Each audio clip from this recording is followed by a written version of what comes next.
اعوذ باللہ السمیع العلیم من الشیطان اللعین الرجیم بسم اللہ الرحمن الرحیم الحمد للہ رب العالمین والصلاة والسلام علی سیدنا و نبینا و شفیعنا بالقاسم محمد صلوات بھیجیں محمد وآلہ الطیبین الطاہرین المعصومین ولعنۃ اللہ علی اعدائہم اجمعین من یومنا ھذا الی یوم الدین اما بعد فقد قال اللہ سبحانہ تبارک و تعالی فی کتابہ المبین وہو اصدق الصادقین بسم اللہ الرحمن الرحیم انما یرید اللہ لیذھب عنکم الرجس اہل البیت ویطہرکم تطہیرا صلوات بھیج دے محمد آل محمد۔ خداوند عالم قرآن مجید میں ارشاد فرماتا ہے کہ اے اہل بیت، اللہ نے یہ ارادہ کر دیا کہ آپ سے ہر طرح کے رجس کو دور رکھے، تمام طرح کی برائیوں کو دور رکھے اور آپ کو پاک رکھے اس طرح سے کہ جو پاک رکھنے کا حق ہے۔ عزیزان گرامی، اس آیہ مبارکہ کے ذیل میں کل سے ایک خمسہ مجالس کا آغاز ہوا۔ میں نے کل تھوڑی دیر آپ کی خدمت میں کچھ عرض کرنے کی کوشش کی تھی۔ آج سلسلہ بیان آگے بڑھے اور تھوڑی دیر کچھ عرض کر کے بات کو مختصر کروں۔ میں نے کل یہ بات آپ کی خدمت میں عرض کی کہ یہ اللہ کا ارادہ ہے جو تبدیل ہونے والا نہیں ہے۔ ہمارے ارادے تبدیل ہو جاتے ہیں لیکن ارادہ پروردگار جو تبدیل نہیں ہوتا، اور یہ ارادہ اہل بیت کے لیے ہے کہ اہل بیت جن سے رجس دور ہے، جن سے برائیاں دور ہیں، جو طاہر ہیں، جو پاک ہیں۔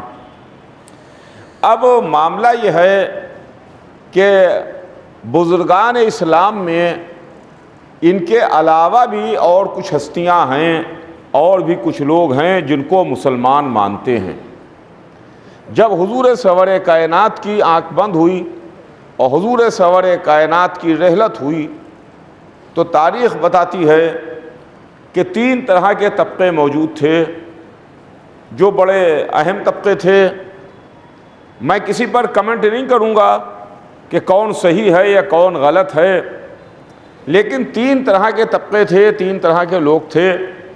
ایک تو وہ تھے کہ جو صحابہ تھے، جن کو ہم صحابہ کرام کہتے ہیں، صحابہ، صحابی۔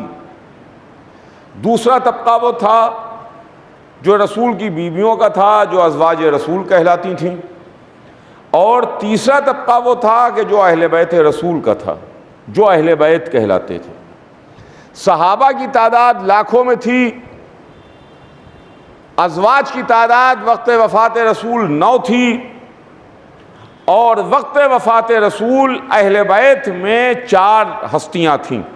جب رسول کی رحلت ہوئی تو 4 تھیں، رسول کو ملا کے 5 ہیں۔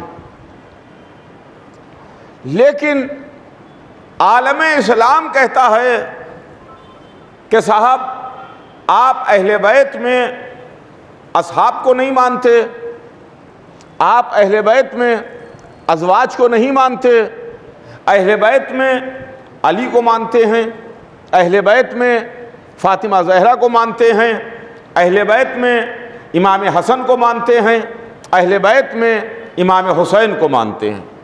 اس کے علاوہ آپ لوگ کسی کو اہل بیت میں نہیں مانتے، کیا کوئی اور اہل بیت میں نہیں ہے؟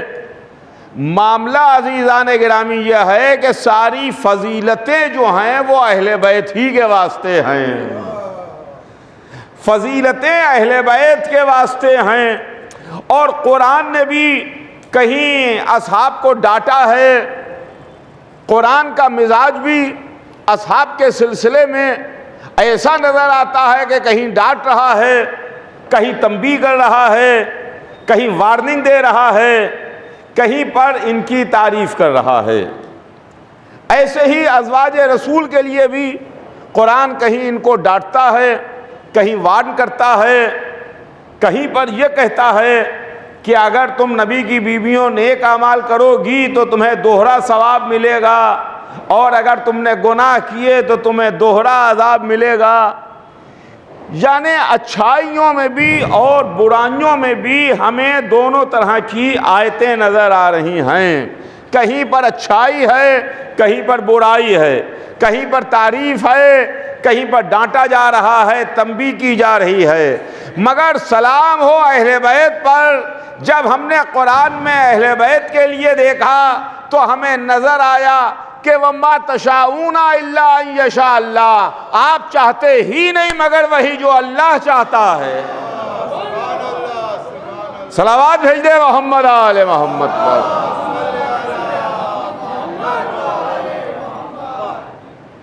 اہل بیت کی مدح کرتا ہوا نظر آتا ہے، اہل بیت کی تعریف کرتا ہوا نظر آتا ہے۔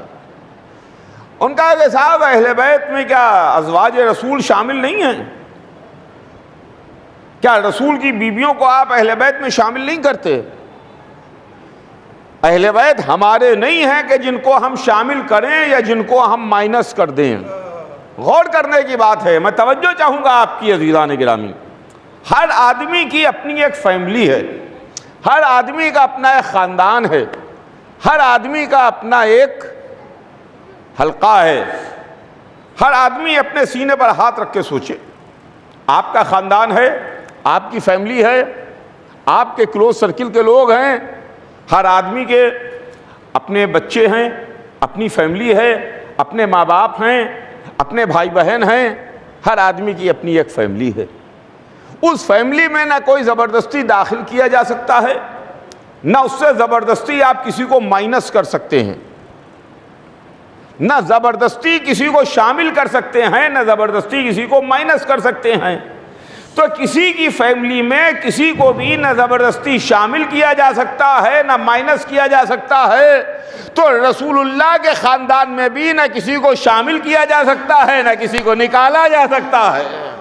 غور کیجئے گا، نہ نکالا جا سکتا ہے۔ رسول کی فیملی، رسول کا خاندان۔ اب بے شک ایک بات قابل غور ہے، وہ یہ ہے کہ بیوی، زوجہ، وائف، جو بھی جملہ کہہ لیجئے آپ، وہ اہل بیت میں شامل ہے کہ اہل بیت میں شامل نہیں ہے؟ اس کو شامل کیا جائے کہ اس کو شامل نہ کیا جائے؟ جب ہم آیہ تطہیر پڑھتے ہیں اور آیہ تطہیر کے نزول اور واقعہ تاریخ میں دیکھتے ہیں، جو آپ شب جمعہ تلاوت بھی کرتے ہیں، تو اس آیہ تطہیر میں ہم کو ایک بات نظر آتی ہے کہ ایک رسول اللہ کی بیوی تھیں جن کے دل میں بھی ایک خواہش پیدا ہوئی، جن کے دل میں ایک خیال آیا جب انہوں نے دیکھا کہ رسول چادر اوڑھ کے لیٹے ہیں، رسول کے دونوں نواسے آئے چادر میں داخل ہو گئے، رسول کے بھائی اور داماد آئے چادر میں داخل ہو گئے، رسول کی بیٹی آئیں اجازت لے کے چادر میں داخل ہو گئیں، تو انہوں نے بھی اجازت مانگی کہ اللہ کے رسول آپ کی اجازت ہے کہ میں چادر میں آ جاؤں؟ تو رسول اللہ نے ان کو روک دیا، منع کر دیا۔ چونکہ اہل بیت کی چاہنے والی بیوی تھیں، لہٰذا ان کو خیر پر ہونے کا سرٹیفکیٹ دیا، کہا ام سلمہ تم خیر پر ہو مگر چادر کے اندر نہ ہو، چادر کے باہر رہو۔ سنیے گا، چادر کے باہر رہو، چادر کے اندر نہ ہو۔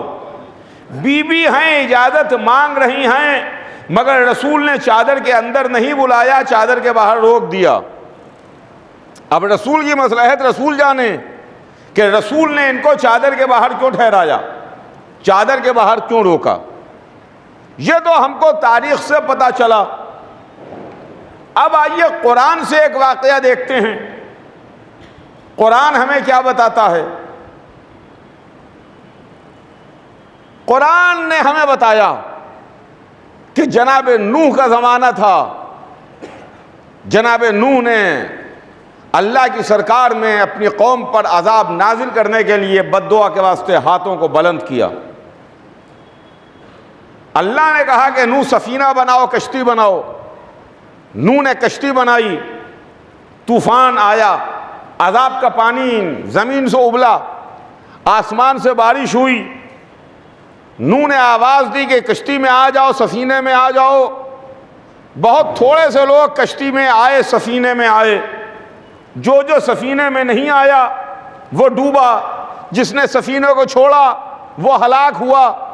لیکن قرآن ہمیں بتاتا ہے کہ جب پانی بلند ہونے لگا اور نوح کا بیٹا پہاڑی پر چڑھ گیا اور نوح نے اپنے ڈوبتے ہوئے بیٹے کو دیکھا تو نوح نے کہا کہ پالنے والے یہ میرا بیٹا ہے، یہ میرے اہل سے ہے، تو اسے بچا لے۔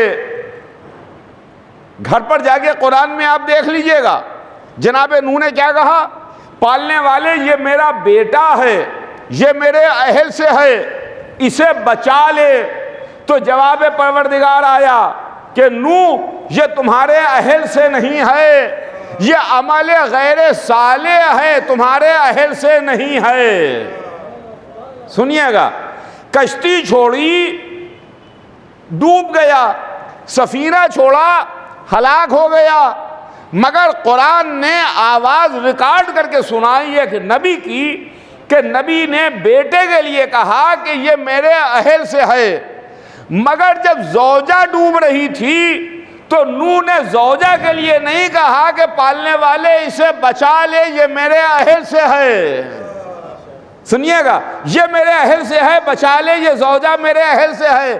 تو پتہ یہ چلا کہ بیٹا تو اہل بیت میں ہو سکتا ہے، زوجہ اہل بیت میں شامل نہیں ہو سکتی۔ صلوات بھیج دے محمد آل محمد پر۔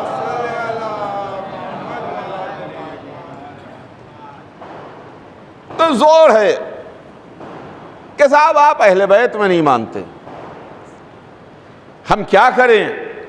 ہم 1400 برس بعد کے مسلمان ہیں، ہم نے جو تاریخ میں دیکھا ہے ہم اسی کو مانتے ہیں، جو تاریخ میں دیکھا اسی کو مانتے ہیں۔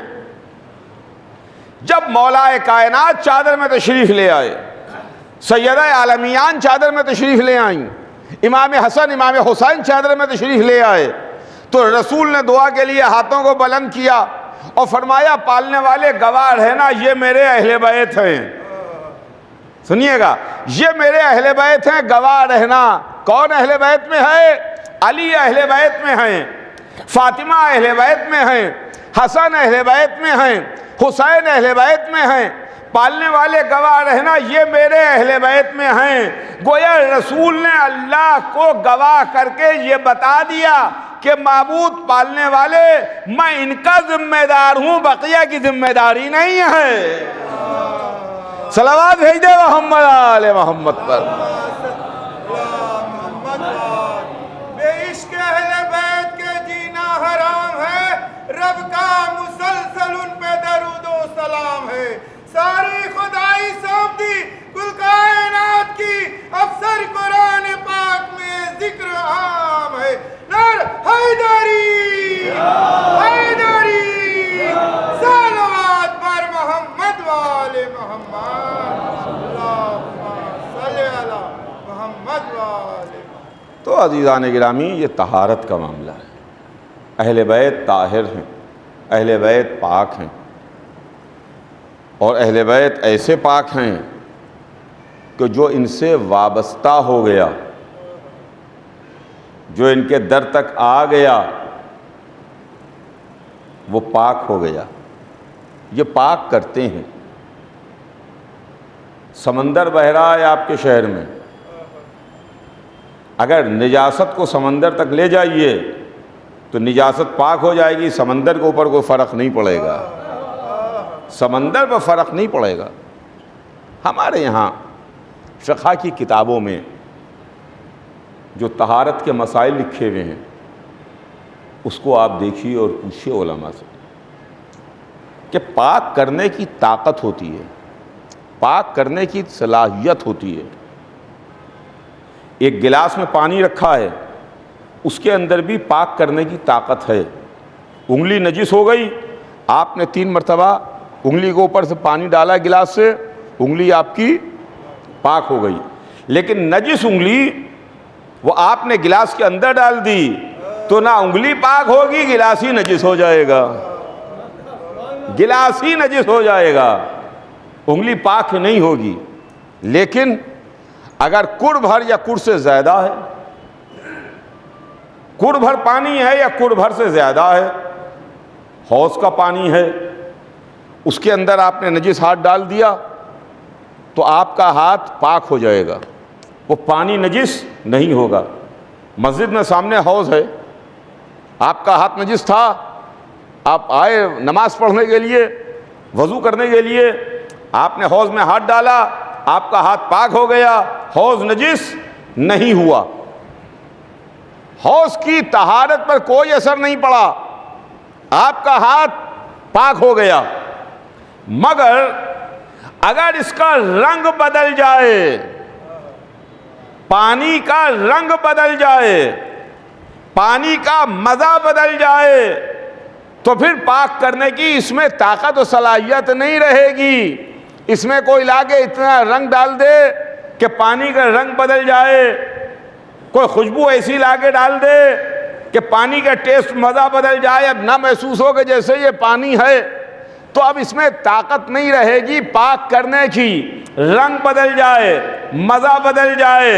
مگر سمندر میں نہ آپ رنگ بدل سکتے ہیں، نہ مزہ بدل سکتے ہیں، نہ رنگ بدلا جا سکتا ہے، نہ مزہ بدلا جا سکتا ہے۔ اہل بیت کی طہارت سمندر کی طہارت ہے، نہ جس کا رنگ بدلے گا نہ جس کا مزہ بدلے گا۔ ایک صلوات بھیج دے محمد آل محمد پر۔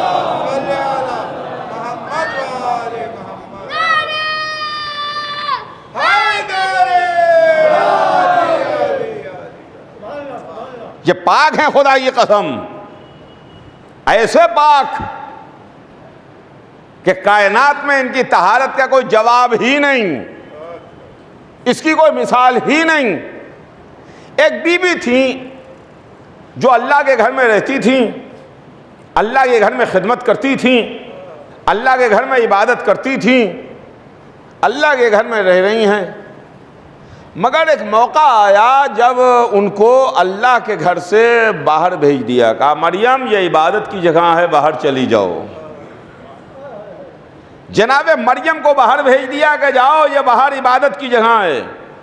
یہ بی بی کوئی غیر بی بی نہیں تھیں، غیر معمولی بی بی نہیں تھیں، معصومہ بی بی تھیں، کائنات عالم و آدم کی پہلی معصومہ بی بی ہیں۔ کل 2 بیویاں معصومہ ہیں، پہلی معصومہ بی بی، بڑی مرتبے والی بی بی تھیں۔ مگر بیت المقدس سے باہر بھیج دیا گیا کہ جاؤ عبادت کی جگہ ہے۔ جو معصومہ ہیں، خود بھی معصومہ، جو ولادت ہوئی بیٹا ہوا تو بیٹا بھی معصوم، غور کیجئے گا، خود بھی معصومہ، بیٹا بھی معصوم۔ مگر ایک طرف ہمیں قرآن نے بتایا کہ مریم کو بیت المقدس سے باہر بھیج دیا گیا کہ جاؤ یہ عبادت کی جگہ ہے، یہ اللہ کا گھر ہے۔ لیکن اب ہم اس کو کیا کریں کہ مریم کو بیت المقدس سے باہر بھیجا جا رہا ہے، بنت اسد کو کعبے میں بلایا جا رہا ہے۔ غور کیجئے گا عزیزان گرامی، اور بلایا بھی کس شان سے گیا، توجہ چاہتا ہوں، بلایا بھی کس شان سے گیا؟ اس دروازے سے نہیں بلایا جس دروازے سے سب آتے جاتے تھے، جو کعبے کا دروازہ ہے، جس دروازے سے آنا جانا کعبے کے اندر تھا۔ کہا نہیں، نیا دروازہ بنے گا، نیا در کھلے گا، اور ایک بار نہیں 2 بار کھلے گا۔ ایک بار بی بی کے داخلے کے لیے کھلے گا، ایک بار نکلنے کے واسطے کھلے گا، تاکہ دنیا یہ نہ کہے کہ ایک مرتبہ ایسا ہو گیا، اتفاق تھا ایسا ہو گیا۔ اتفاق ایک بار ہوتا ہے، بار بار نہیں ہوتا، بار بار اتفاق نہیں ہوتا، ایک بار ہو جائے گا۔ ولادت کعبے میں ہوئی، اور جب رسول اللہ تشریف لائے استقبال کے واسطے اور بی بی باہر نکلی تو رسول نے کہا کہ لائیے میرے بھائی کو مجھے دیجئے، میرے بھائی کو مجھے دیجئے۔ تو بی بی نے یہ نہیں کہا کہ ابھی بچے کو نہلایا نہیں ہے، پاک نہیں کیا ہے۔ عزیزان گرامی، فرق محسوس کیجئے گا، فرق محسوس کیجئے گا۔ جب امام حسین علیہ السلام کی ولادت ہوئی اور رسول بیت الشرف میں تشریف لائے تو آغوش میں گھر کی پرانی کنیز ام ایمن شہزادے کو لیے کھڑی ہوئی تھیں۔ رسول نے کہا کہ لاؤ میرے بچے کو مجھے دو، میرے بیٹے کو مجھے دو۔ ام ایمن نے کہا کہ ابھی میں نے ان کو پاک نہیں کیا ہے، ابھی میں نے پاک نہیں کیا ہے۔ رسول بگڑ گئے، ناراض ہو گئے، کہا تو اسے کیا پاک کرے گی جسے خدا پاک کر کے بھیج رہا ہے، اللہ پاک کر کے بھیج رہا ہے۔ وہ جملہ ام ایمن نے کہا، ہماری جانیں فدا و نثار جناب فاطمہ بنت اسد پر۔ بی بی نے یہ نہیں کہا کہ ابھی میں نے پاک نہیں کیا ہے، بی بی نے کہا کہ ابھی بچے نے آنکھ نہیں کھولی ہے۔ صلوات بھیج دے محمد آل محمد پر۔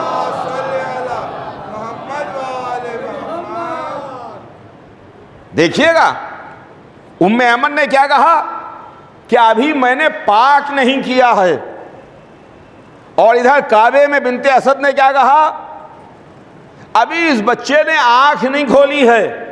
بچے کی ولادت ہوئی ہے، کعبے میں بچہ پیدا ہوا ہے، 3 دن کی مہمانی ہے، 3 دن کے بعد بنت اسد کعبے سے باہر نکل رہی ہیں، دیوار میں نیا در بنا ہے، رسول ہاتھ پھیلائے استقبال کے واسطے موجود ہیں، فرما رہے ہیں کہ لائیے چچی جان میرے بھائی کو مجھے دیجئے۔ تو بی بی نے یہ نہیں فرمایا کہ ابھی میں نے بچے کو پاک نہیں کیا ہے، گویا فاطمہ بنت اسد جانتی ہیں کہ آنے والا بچہ صاحب آیہ تطہیر ہے۔ صلوات بھیج دے محمد آل محمد پر۔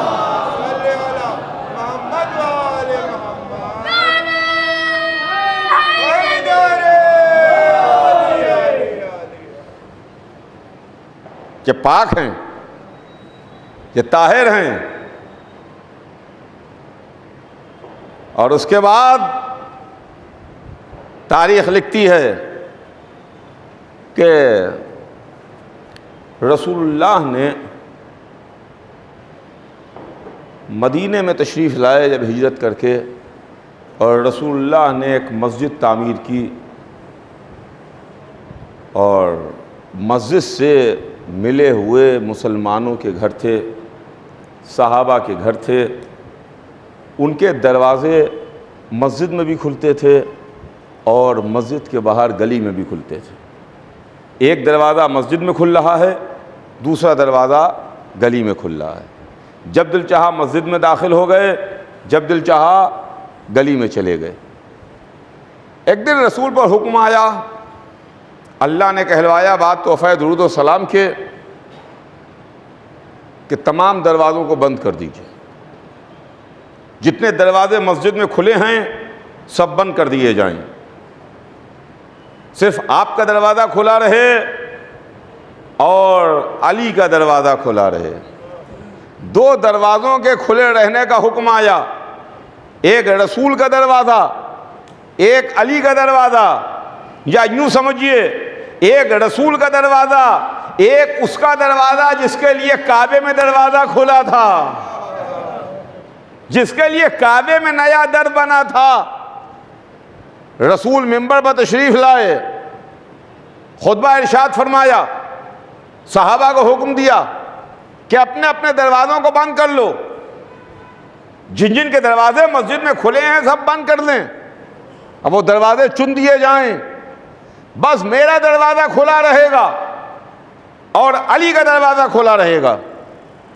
یہ کہہ کے رسول منبر سے اترے، آپس میں چیمگوئیاں شروع ہوئیں، صحابہ نے کہنا شروع کیا کہ دیکھیے اپنا دروازہ کھلا رکھا، خیر رسول ہیں، اور علی کا دروازہ کھلا رکھا، اپنے بھائی کا دروازہ کھلا رکھا، علی کا دروازہ کھلا ہے، یعنی علی کے دروازہ کھلے رہنے پر اعتراض ہوا، علی کا دروازہ کھلنا سمجھ میں نہیں آ رہا ہے۔ عزیزان گرامی، ہائے عداوت حیدر کرار کہ کسی صورت سے علی کی دشمنی کم ہی نہیں ہو رہی ہے، علی کے فضائل دیکھ رہے ہیں، دشمنی کم نہیں ہو رہی ہے، کعبے میں نیا در کھلنا سمجھ میں نہیں آ رہا ہے، مسجد کا دروازہ کھلا رہنا سمجھ میں نہیں آ رہا ہے کہ رسول منبر پر تشریف لائے اور فرمایا کہ میں نے نہ اپنی مرضی سے کسی کا دروازہ کھلوایا، نہ اپنی مرضی سے کسی کا دروازہ بند کیا، اس میں میری مرضی شامل نہیں ہے، بلکہ اللہ نے جس کے دروازوں کو بند کرنے کا حکم دیا ان کے دروازے بند کروا دیے، جس دروازے کو کھلا رہنے کا حکم دیا اس دروازے کو میں نے کھلا رکھا، اس میں میری مرضی شامل نہیں ہے، حکم پروردگار شامل ہے۔ تو چلیے محمد نے بتا دیا کہ علی کا دروازہ کھلا رہے گا، یہ اللہ کی مرضی ہے، تو عزیزان گرامی جن مسلمانوں کی سمجھ میں یہ نہیں آتا کہ جن کے لیے کعبے میں نیا در بن رہا ہو اس کے لیے مسجد کا دروازہ بند کر دیا جائے۔ ایک صلوات بھیج دے محمد آل محمد پر۔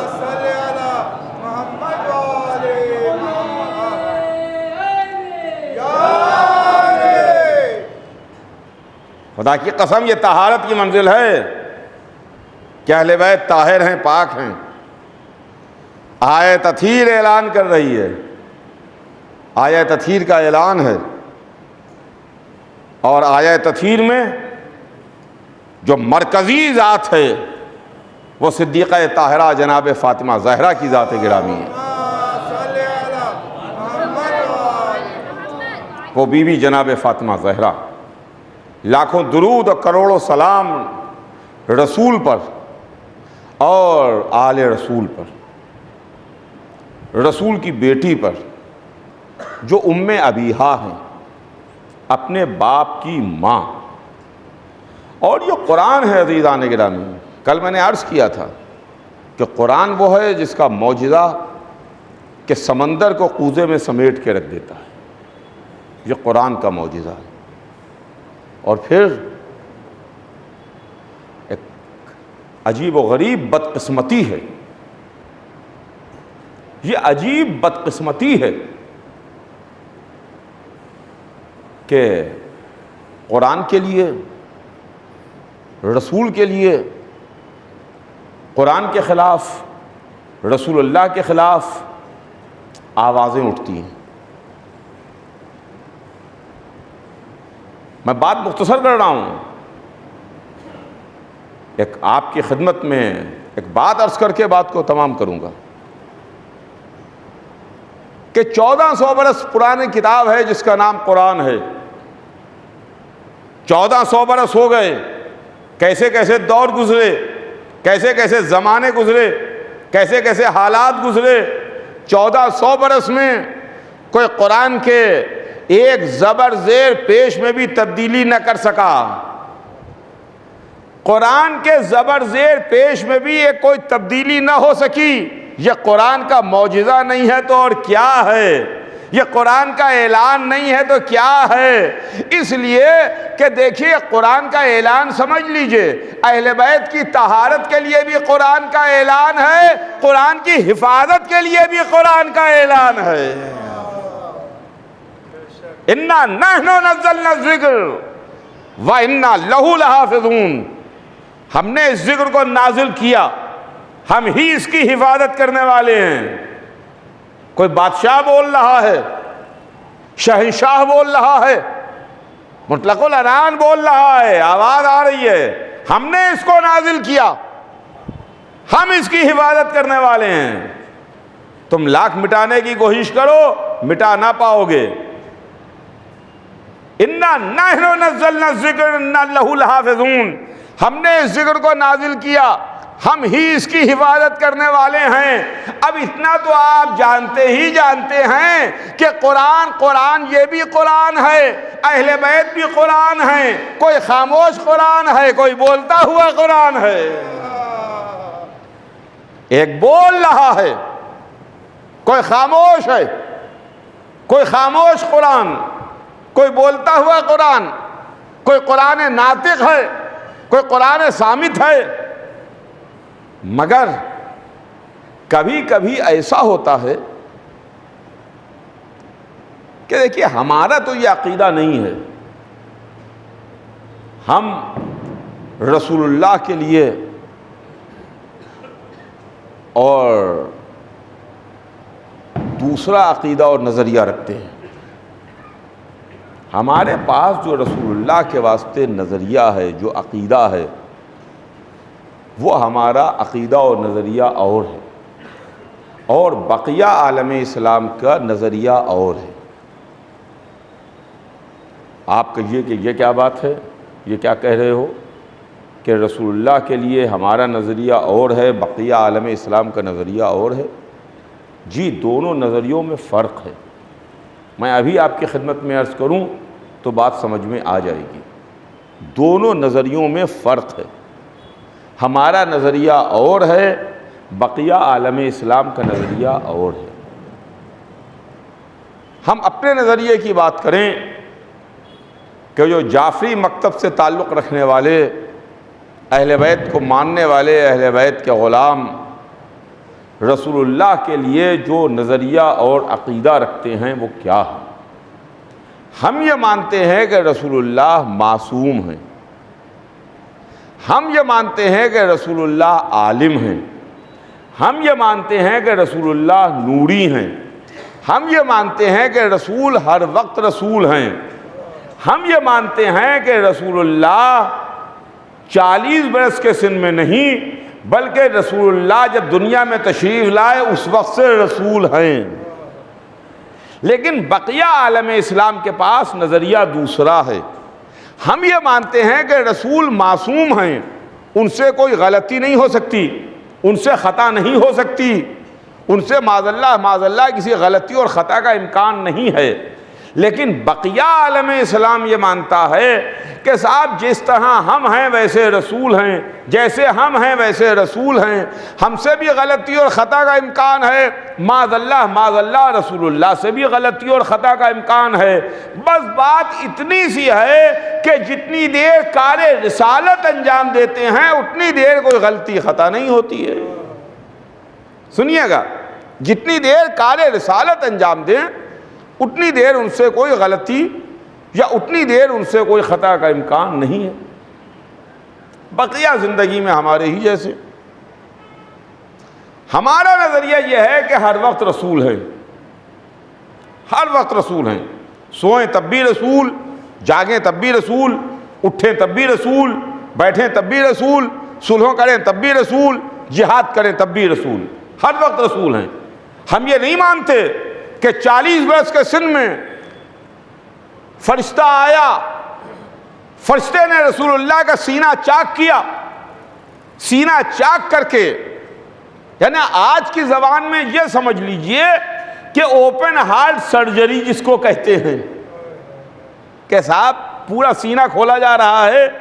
اوپن ہارٹ سرجری میں یہی تو ہوتا ہے نا کہ پورا سینہ کھول دیا گیا، دل نکال دیا گیا، فرشتہ آیا، رسول اللہ کا سینہ چاک کیا، چاک کر کے اندر سے کوئی سیاہ چیز کالک نکالی اور کوئی چمکتی ہوئی چیز اندر رکھ دی، اور اس کے بعد پھر برابر کر کے چلا گیا۔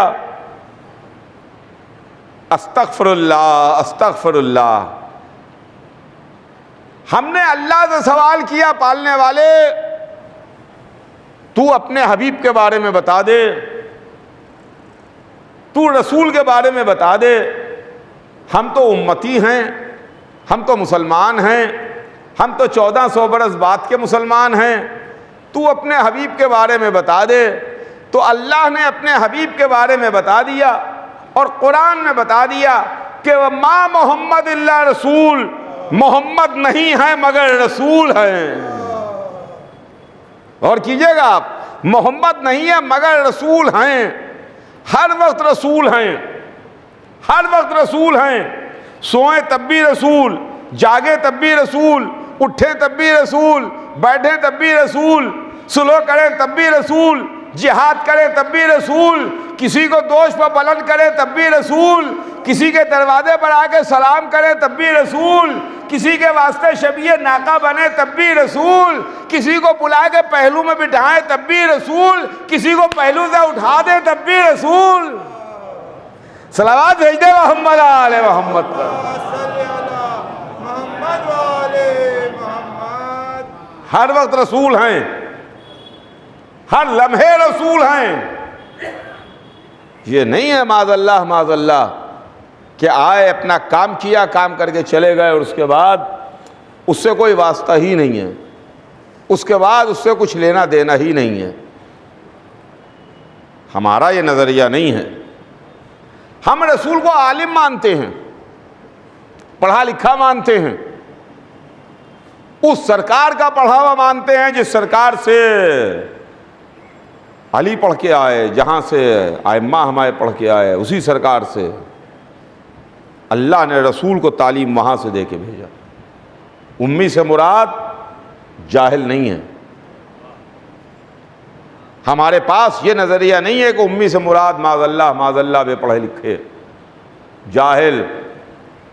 وہ امت کی یہ حالت ہے جو امی سے مراد جاہل سمجھ رہی ہے. جو امت کی یہ حالت ہے جو امی سے مراد جاہل سمجھ رہی ہے. اچھا ایک بات بتائیے آپ, اگر آپ کو معلوم ہو کہ یہ آدمی جاہل ہے, ایک آدمی بے پڑھا لکھا ہے, آپ کو معلوم ہے کہ یہ بے پڑھا لکھا ہے, جاہل ہے, اور کسی موقع پر وہ کہے کہ صاحب بے پڑھا لکھا جاہل آدمی جو لکھنا پڑھنا نہ جانتا ہو, وہ کہے کہ ہمیں قلم اور کاغذ دے دو, میں تمہیں کچھ لکھ دوں, تو آپ کو چاہیے کیا ہے؟ اور ایسا آدمی آخر وقت میں اگر مانگ رہا ہو, جب زندگی کا آخری موقع ہو, جب آخری سانسیں چل رہی ہوں, اس موقع کے اوپر کہے کہا بھائی آخری موقع ہے, آخری موقع کے اوپر آخری بات کو مان لینا چاہیے ہے. ڈاکٹر بھی کہتے ہیں کہ صاحب بہت بیمار ہے, یا صاحب یہ غذا نہ دیجئے, یہ نہ کیجئے, فلاں نہ کیجئے, نہ کھلائیے پلائیے, مگر بالکل جب آخری مریض لب کے اوپر آ جاتا ہے, آخری وقت اس کا ہوتا ہے, تو ڈاکٹر کہتا ہے کہ صاحب جو مانگے ان کو دے دیجئے, جو کھانے کے لیے کہیں ان کو کھلا دیجئے, ارے اب تو بچنے والے نہیں ہیں, جو یہ کہنا ہے کر دیجئے. یعنی آخری موقع ہے, رسول کا آخری موقع ہے. بیچارے بے پڑھے لکھے ہیں, لکھنا پڑھنا جانتے نہیں ہیں, قلم کاغذ دے دیجئے, اس لیے کہ رسول تو امی ہیں, کچھ جانتے نہیں ہیں. امت کا قلم اور کاغذ نہ دینا اس بات کی دلیل ہے کہ مانتی ہے کہ پڑھے لکھے ہیں, اور وہی لکھ دیں گے جو امت نہیں چاہتی ہے. صلوات بھیج دے محمد آل محمد پر.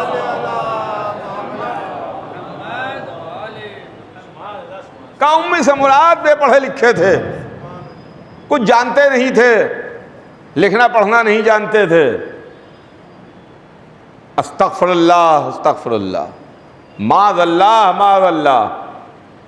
جو کائنات کو تعلیم دینے کے لیے آیا, جو صبح قیامت تک کے واسطے پڑھانے کے لیے آیا, جس کے سینے پر قرآن جیسی کتاب نازل ہوئی, جو ایسا دین لے کے آیا جو دین صبح قیامت تک باقی رہے گا, ایسی کتاب لے کے آیا جو صبح قیامت تک باقی رہے گی, وہ بے پڑھا لکھا ہے, وہ جاہل ہے معاذ اللہ.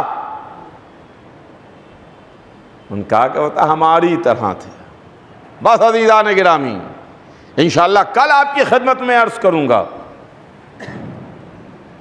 یہ رسول کے سلسلے میں امت کی لکھی ہوئی کتابوں میں ایسی باتیں,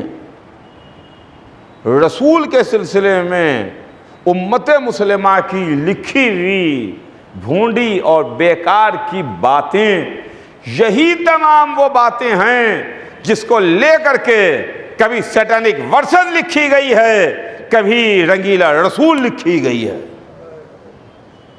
ایسی کتابیں سامنے آئی ہیں، ایسے بیانات سامنے آتے ہیں۔ جب دنیا در اہل بیت سے ہٹتی ہے تو گمراہی ملتی ہے، ہلاکت ملتی ہے، بدنصیبی مقدر بنتی ہے، اور جب تک در اہل بیت سے وابستگی رہتی ہے اس وقت تک عزتیں بھی ملتی ہیں، علم بھی ملتا ہے۔ عزیزان گرامی، اہل بیت جیسے چنبک ہے جو اپنی طرف کھینچ رہا ہے، اپنی طرف کھینچ رہا ہے، ادھر ادھر بھٹکنے نہیں دیتا، ویسے ہی اہل بیت صراط مستقیم سے بھٹکنے نہیں دیتے، گمراہ نہیں ہونے دیتے۔ ہم 5 وقت آ کے مصلی پر یہی دعا کرتے ہیں، اہدنا الصراط المستقیم، پالنے والے ہمیں سیدھے راستے پر باقی رکھ۔ سیدھا راستہ کیا ہے؟ صراط مستقیم کیا ہے؟ علی کا راستہ ہی تو سیدھا راستہ ہے، علی کا راستہ ہی تو صراط مستقیم ہے۔ اس لیے کہ رسول نے یہی تو دعا کی تھی، پالنے والے حق کو ادھر موڑ دے جدھر علی مڑ جائے۔ اللہم ادر الحق حیث ما دار، پالنے والے حق کو ادھر موڑ جدھر علی مڑ جائیں۔ بس عزیزان گرامی، کل انشاءاللہ آپ کی خدمت میں کچھ عرض کروں گا، آج بس یہیں پہ بات تمام، کہ یہ غم، یہ راتیں، یہ دن غم کے دن ہیں، مصائب کی راتیں، رونے اور رلانے کے دن آ گئے، اس لیے کہ رسول کی بیٹی دنیا سے جا رہی ہے۔ وہ فاطمہ زہرا جن کو رسول بہت چاہتے تھے، رسول جن کو بہت عزیز رکھتے تھے، فاطمہ دنیا سے سدھاریں تو فاطمہ زہرا ان کو ان کے باپ پر رونے نہ دیا گیا۔ فاطمہ دنیا سے سدھاریں تو فاطمہ زہرا کا پہلو شکستہ تھا۔ عزیزوں، آغاز فاطمہ زہرا سے ہوا، دیکھیے مصیبتوں کا آغاز رسول کی آنکھ بند ہونے کے ساتھ ساتھ شروع ہو گیا، اور مصیبتوں کا سلسلہ شروع ہونے کے بعد کربلا تک پہنچا، اور اپنے منزل کمال پر کربلا میں پہنچ رہا ہے، جہاں پر درندگی کا عالم یہ ہے کہ اگر مدینے میں فاطمہ زہرا کو رونے نہ دیا گیا تو کربلا میں فاطمہ کی پوتی سکینہ کو رونے نہ دیا گیا۔ وہ کمسن یتیمہ، وہ بچی جو اپنے باپ کو یاد کرتی تھی۔ دادی اور پوتی کا بہت ملتا جلتا انداز ہے، فاطمہ اور سکینہ، دادی اور پوتی۔ فاطمہ زہرا ان کو ان کے باپ پر رونے نہ دیا گیا۔ میں نے کل مصائب میں عرض کیا تھا کہ مولا علی نے ایک حجرہ تعمیر کیا جو بیت الحزن کے نام سے مشہور ہے، جس حجرے میں جناب فاطمہ زہرا جا کے اپنے باپ پر روتی تھیں، اپنے باپ پر آنسو بہاتی تھیں۔ ہائے بی بی فاطمہ، آپ کو آپ کے بابا پر رونے نہ دیا گیا، مگر آپ کے لیے علی نے حجرہ تو بنا دیا جس میں باپ پر بیٹھ کے آنسو بہاتی تھی۔ ہائے حسین کی یتیمہ، جب اپنے باپ پر آنسو بہاتی تھی، کبھی شمر تماچے مارتا تھا، کبھی خولی تازیانوں سے اذیت دیتا تھا۔ ہاں، فاطمہ دنیا سے سدھاری تو فاطمہ زہرا کا پہلو شکستہ تھا۔ جب سکینہ دنیا سے سدھاری تو سکینہ کی پشت تازیانوں سے زخمی تھی۔ بچی اندھیرے سے بہت گھبراتی تھی۔ شام کا قید خانہ، نہ جہاں دن کا پتہ چلتا تھا نہ جہاں رات کا پتہ چلتا تھا۔ ایک رات بچی نے خواب میں دیکھا کہ حسین آئے ہیں اور کہہ رہے ہیں سکینہ میں تمہیں لینے کے لیے آیا ہوں، سکینہ تم میرے ساتھ چلی چلو۔ رسول نے بھی فاطمہ کے وقت آخر خواب میں آ کے کہا تھا فاطمہ میں تمہیں لینے آیا ہوں، میرے ساتھ چلی چلو۔ فاطمہ کو وقت آخر ان کے بابا خواب میں نظر آئے، سکینہ کو وقت آخر ان کے بابا خواب میں نظر آئے۔ وہاں رسول نے کہا فاطمہ میں تمہیں لینے آیا ہوں، یا حسین نے کہا سکینہ میں تمہیں لینے آیا ہوں۔ بچی خواب سے بیدار ہوئی، رونے لگی۔ گریا کرنے لگی، آنسو بہانے لگی۔ سیدانیاں سمجھ گئیں سکینہ نے خواب میں حسین کو دیکھا ہے، سکینہ نے خواب میں اپنے بابا کو دیکھا ہے۔ ہاں ابھی تک سکینہ کے رونے کی صدا تھی، اب سیدانیوں کے گریے کی صدا بلند ہو رہی تھی۔ آدھی رات کو قید خانے کا بھاری قفل کھلا، خان میں سر حسین آیا، بچی نے آگے بڑھ کے کپڑا ہٹایا، بابا کا کٹا ہوا سر تھا، گود میں لیا، منہ پر منہ رکھا، ارے میرے بابا، ارے میرے بابا، آپ کے بعد سر سے چادر چھینی، آپ کے بعد رخساروں پر تماچے کھائے، دیار بدیار پھرایا گیا۔ واہ حسینہ، واہ مظلومہ کی صدائیں تھی۔